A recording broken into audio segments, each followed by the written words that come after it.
मैं आकाश स्वागत करता हूं आपका हमारे चैनल वंडर आकाश में।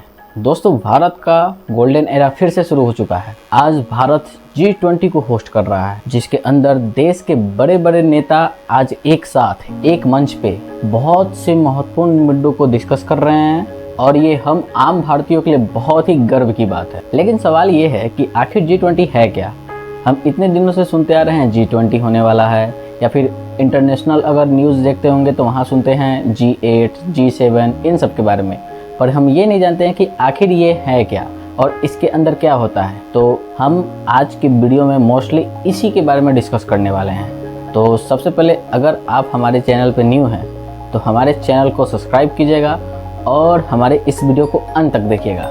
दोस्तों, G20 19 देशों का ग्रुप था, जिसके अंदर आगे चलकर यूरोपियन यूनियन को ऐड कर लिया गया, जिसके बाद इसका नाम G20 हो गया।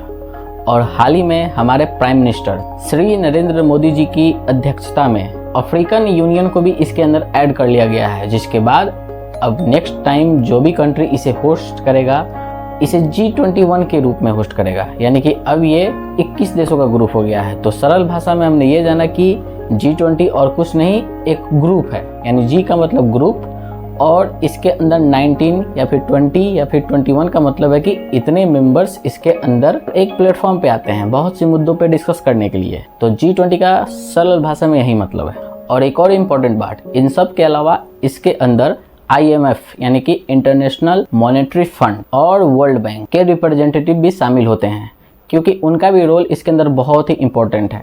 मोस्टली G20 में लोग एक प्लेटफॉर्म पे आके फाइनेंशियल के बारे में भी डिस्कस करते हैं। तो इस उपलब्धि में वर्ल्ड लेवल पे यानी कि इंटरनेशनल लेवल के जो भी हमारे फाइनेंशियल ऑर्गेनाइजेशन हैं, जैसे IMF और वर्ल्ड बैंक, उनके रिप्रेजेंटेटिव का इसमें होना अनिवार्य है। दोस्तों, आपको जान के हैरानी होगी कि इस ग्रुप में जितने भी मेंबर्स हैं वो टोटल वर्ल्ड GDP का 80% GDP और टोटल वर्ल्ड पॉपुलेशन का 60% और टोटल इंटरनेशनल ट्रेड का 75% में अपना शेयर रखते हैं। और जबकि इसके अंदर अफ्रीकन यूनियन को भी ऐड कर लिया गया है, तो ये आने वाले टाइम में मेरे अकॉर्डिंग ये नंबर 80 to 90% होने वाला है। यानी कि अब इस G21 की मीटिंग जब भी होगी तो वो उसके अंदर जितने भी मेंबर्स होंगे वो टोटल 90% हमारे वर्ल्ड की आबादी का रिप्रेजेंट कर रहे होंगे। पर सवाल ये भी है कि आखिर हमें इस ग्रुप की आखिर ज़रूरत क्यों पड़ी। हमारे देश में बहुत सारे ग्रुप बने हुए हैं, सबका अपना अलग अलग रोल है, इम्पोर्टेंट है, लेकिन इस ग्रुप का यानी कि इस प्लेटफॉर्म का आखिर हमें ज़रूरत क्यों पड़ा और कब पड़ा, ये सवाल बहुत इंपॉर्टेंट है। दरअसल एशियाई रीजन में 1997 से लेकर 99 के बीच में एक भयानक फाइनेंशियल क्राइसिस आया, जिसके बाद G7 यानी कि ग्रुप ऑफ 7 कंट्रीज के मेंबर्स ने दोनों डेवलपिंग और डेवलप्ड कंट्री के फाइनेंशियल मिनिस्टर और सेंट्रल बैंक के गवर्नर्स को एक प्लेटफॉर्म पर लाकर एक मीटिंग अरेंज किया, जिसमें वो मोस्टली उस टाइम के आए फाइनेंशियल क्राइसिस को समझ सके, उससे कैसे निकलना है उस पर डिस्कस कर सके, और आने वाले टाइम में ऐसा क्राइसिस आए तो उस टाइम के लिए कैसे तैयार रहना है और उस टाइम पे कैसे इससे ऊपर उठना है, उसके लिए एक मीटिंग और एक ग्रुप तैयार किया। इसकी फर्स्ट बैठक 1999 में हुई, यानी कि 1999 में हम कह सकते हैं कि इस G20 आज जो है हमारे सामने उसका रूट उस टाइम पे रखा गया।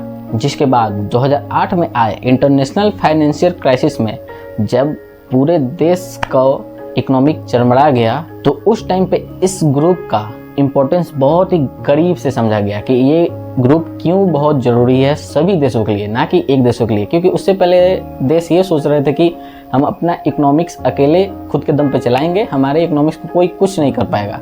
लेकिन जब एक इकोनॉमिक्स के प्रभावित होने से यानी कि 2008 के क्राइसिस में अमेरिका ही मोस्टली उसका इकोनॉमी डाउन हुआ था, तो उसके एक इकोनॉमिक डाउन होने से पूरे वर्ल्ड पे इफेक्ट पड़ा था, जिसके बाद इस ग्रुप का और करीब से इम्पोर्टेंस समझा गया। जिसके बाद इस ग्रुप के लीडर्स ने 2008 में ये तय किया कि इसके बाद से हम हर एक साल एक मीटिंग अरेंज करेंगे, और तब से हर साल एक मीटिंग इस ग्रुप का किसी न किसी देश में अरेंज होते अभी तक चला आ रहा है। और इस बार ये मीटिंग हमारे इंडिया में था, यानी कि हमारे खुद के देश में था। और साथ में इस ग्रुप में सिर्फ इकोनॉमिक्स को ही इम्पोर्टेंस नहीं दिया गया, इकोनॉमिक्स के साथ साथ ट्रेड, टेक्नोलॉजी, एग्रीकल्चर, वुमेन्स का एम्प्लॉयमेंट, टेरर और बहुत से चीज़ों पे बहुत ही डिटेल के साथ डिस्कस होने लगा। और इसमें भी खासकर उन चीज़ों पे जो पूरे वर्ल्ड के लिए यानी कि पूरे कंट्री के लिए कॉमन था, जैसे टेररिज्म, हम आए दिन देख रहे हैं कि हर एक देश में कोई ना कोई टेरर अटैक हो रहा है, जिसके लिए हमारे खुद के prime minister Shri Narendra Modi ji specially इस पे कई बार बातें कर चुके हैं कि कैसे टेररिज्म पूरे वर्ल्ड के लिए कितना डेंजर है, और इंडिया के लिए तो और इम्पोर्टेंट है, क्योंकि इस चीज़ पे अगर डिस्कस नहीं हुआ तो आने वाले टाइम में इंडिया पे अटैक हो सकता है, जिसके लिए हम लोग को खुद को तैयार रहना है। और मोदी जी भी इसके लिए बहुत सारे इंटरनेशनल फोरम पे बोल चुके हैं कि टेररिज्म किसी भी कंट्री के लिए सही नहीं है। साथ में ही टेररिज्म के अलावा एक और इम्पॉर्टेंट टॉपिक है सस्टेनेबल डेवलपमेंट। दोस्तों, सस्टेनेबल डेवलपमेंट वो होता है जिसमें हम लोग आज के प्रेजेंट के टाइम में डेवलपमेंट करते हैं, लेकिन ये भी ध्यान में रखते हैं कि फ्यूचर में कोई हानि ना हो। जैसे आज हम पानी का खपत कर रहे हैं तो एक लिमिटेड रूप में खपत करें, जिससे हमारा भी काम चल जाए और आने वाले फ्यूचर में जो भी लोग होंगे उनका भी काम चले। ऐसा ना कि डेवलपमेंट के नाम पे आज जितना भी हमारे पास पानी है उसको हम यूज कर जाए और फ्यूचर के लोगों के लिए छोड़े ही नहीं। तो ऐसा नहीं करना है। तो इसी को हम लोग सस्टेनेबल डेवलपमेंट करते हैं, जिसके अंदर हम लोग ऐसा डेवलपमेंट चाहते हैं या फिर करते हैं, या ऐसा डेवलपमेंट का विजन रखा जाता है जिससे हमारा तो डेवलपमेंट हो लेकिन आने वाले लोगों को इससे कोई प्रभाव ना पड़े। तो इस टॉपिक पे भी बहुत ही गहराई के साथ डिस्कस किया जाता है। अब बात करते हैं इसकी प्रेसिडेंसी की, यानी कि इसकी अध्यक्षता की। वैसे तो कोई भी फिक्स सदस्य इसकी अध्यक्षता नहीं करता है। जैसे अभी के टाइम में इंडिया अध्यक्षता इसकी कर रहा है, तो लास्ट टाइम इसकी अध्यक्षता इंडोनेशिया ने किया था और आने वाले टाइम में ब्राज़ील करने वाला है। दरअसल इसमें टोटल 19 कंट्रीज को 5 ग्रुप में डिवाइड कर दिया गया है, जिसके अंदर हर एक ग्रुप में 4-4 कंट्रीज हैं। और इन्हीं 5 ग्रुप के अंदर, यानी कि इन्हीं 5 ग्रुप के अंदर ये प्रेसिडेंसी रोटेट करते रहता है। बस डिसाइड ये करना रहता है कि उस ग्रुप के किस कंट्री में ये प्रेसिडेंसी जाना है, इस पे वोटिंग होता है। और जो भी इस वोटिंग में विजयी पाता है, यानी कि वोटिंग गेन करके अपना फाइनल रिजल्ट में जीत सुनिश्चित करता है, ये प्रेसिडेंसी उसके हाथ में चली जाती है। और करेंटली इंडिया ग्रुप 2 में आता है, जिसके अंदर तुर्की, रशिया और साउथ अफ्रीका है। अब देखना ये होगा कि हाल ही में हुए मीटिंग्स में क्या क्या बातों को अधिक इम्पोर्टेंस दिया गया है और क्या क्या बातें आगे आने वाले टाइम में पूरे इंटरनेशनल फोरम पे लागू होने वाला है, और इससे क्या भारत को भी बेनिफिट मिलने वाला है। इन सब पे हम लोग नज़र रखेंगे, और कुछ भी अच्छा डिटेल निकल कर आता है तो वो हम आपके सामने भी रखेंगे।